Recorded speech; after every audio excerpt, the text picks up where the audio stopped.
Alright, so in this video we're discussing type 1 and type 2 errors, and we're looking at the probability of a type 1 error. So let's talk about this grid here, which is famous in most stats textbooks. So we want to look at what it's describing by considering what this column represents and what these two columns represent. So this column here represents the conclusions you can make when testing a hypothesis. You don't have many options here because we either reject the null or we do not reject the null. There is no other option for us. So when we make our initial conclusion in a hypothesis test, we either decide to reject the null or we don't reject the null. Now in reality, there are only two things that can be true about the null. Either the null is true or the null isn't true. Those are the only things that are possible in reality since we're talking about something pretty simple. We have a hypothesis called the null hypothesis, and either it's true or it isn't. So based on the two things we can decide to do, and based on the two things that could be true about reality, we end up with four possible outcomes for the hypothesis test. You'll see that two of them are correct decisions, and two of them are errors. Now that doesn't mean that there's equal probability for all of these boxes. It turns out the correct decision will happen the overwhelming majority of the time, right? And between these two errors, we're actually going to try to control the type 1 error. We're going to try to set a limit on it so that it doesn't run wild. Now the type 2 error will be left alone to fluctuate and to float around depending on what the type 1 error is, but we're going to put a strict control on this error because we're going to decide that this error is the worst error. Let's see why. In reality, if the null is true, if it actually is true, and we reject the null, we've actually made society less informed, right? We've removed knowledge from society. Because remember, the null is the status quo hypothesis usually, meaning traditionally it's what's believed already. So if the null is true, and that's something that the world already believes, and we come along and reject it, right? So there's a true thing that people believe, and then we reject it, we've actually made society less knowledgeable, right? We've removed knowledge from society. Now compare that to this mistake. In this mistake, the null isn't true, but people believe it, right? We're assuming the null is assumed to be true, but it's not true, right? So it's a mistake to believe the null is correct here. And we come along and run a hypothesis test on it, and we don't reject the null. So we allow this falsehood to stay out there, right? It's a false statement that people believe in this case, and we have a chance to correct it, and we don't.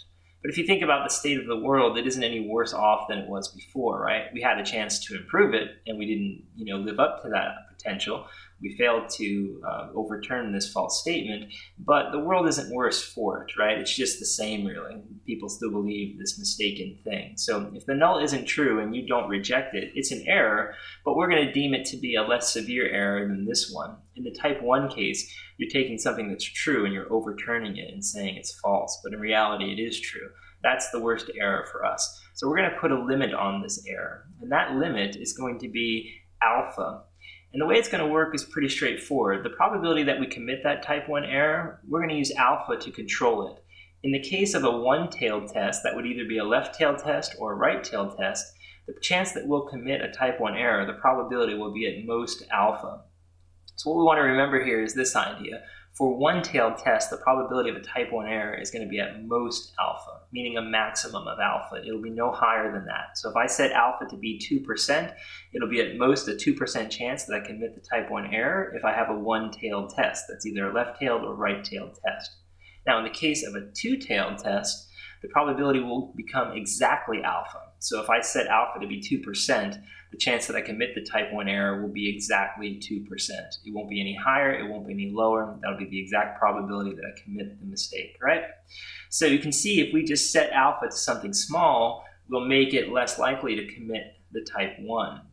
Now let's talk about something else related to this type 1 error, and that is if we try to make it small by controlling alpha, by making alpha very tiny, what ends up happening to the type 1 error is that, if it of course becomes far less likely, but the type 2 error will tend to rise in those instances. So in other words, if I say, well, I want to control the type 1 error by setting a limit on it of 5%, so I make my alpha 5%, well, that'll have a certain type 2 error that will accompany that. I don't know what that error would be. It depends on circumstances in the problem. But let's say just hypothetically that the type 2 error is 6% if the type 1 is 5% in a certain problem.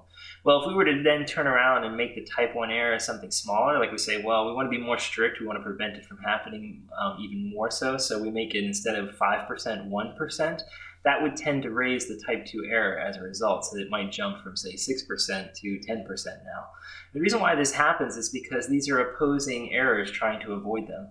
The best example most people use is try to think of our criminal system. In our criminal system, we have the null being basically that a person is innocent, right? So the type 1 error would be basically, convicting an innocent person. The type 2 error would be letting a guilty person go free. And these are in opposition to one another. So for example, if I wanted to prevent the type 1 error from occurring, I could simply say, well, hey, one way to avoid that would be to, make it, almost impossible to get a conviction in a court of law. We'd say, well, we have to have a signed confession or videotape evidence or DNA evidence, and without that, there's no way to get a conviction. And if that were to happen, obviously the conviction rate would go down, and as a result, you'd have, a smaller chance of putting innocent people in jail, because ultimately, it'd be hard to have that kind of evidence against somebody who's truly innocent, right? But as a result, wouldn't we then probably also let a lot of guilty people go free because of that? Because say somebody was guilty of a crime and there's lots of evidence against them, but we don't happen to have a signed confession, we don't happen to have videotape evidence, we don't happen to have DNA evidence, but maybe there's plenty of other evidence, but it's not enough under this new rule. So as a result, a guilty person gets to walk free. So by making it harder to get convictions, which will prevent the type 1 error of putting an innocent man in jail, we will at the same time let more guilty people go free. The flip side of that is if I say, well, gee, you show up in the courtroom, you've been arrested, we're just going to convict you automatically, no trial, no nothing, you just go straight to jail. We certainly won't let any guilty people go free, because anyone who shows up in court is going to go to jail. So all the guilty people will certainly go to prison, but so would a whole bunch of innocent people. And that would increase the type 1 error tremendously, right? A bunch of innocent people would be thrown into jail just because they were stopped and accused.